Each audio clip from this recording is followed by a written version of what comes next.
ブルブルブルブル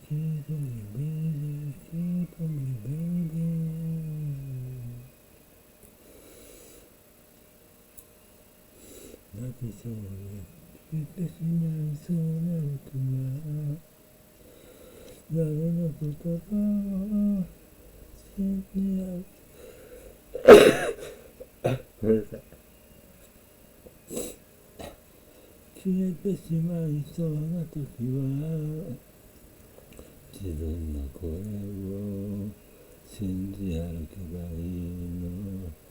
いつの時代も悲しみを避けては通れないけど笑顔を見せて今を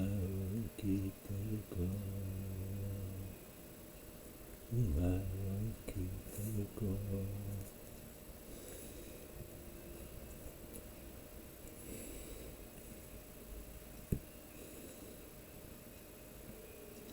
この手紙読んでいるあなたは幸せなことを祈ります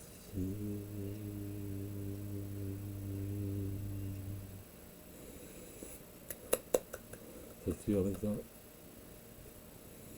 ございます、春です。春は恋する春、出会いの春、別れの春、村と山と出会いに負けず、集まる花をされず、常識に負けないと、活躍、破天荒、いい意味でね、破天荒、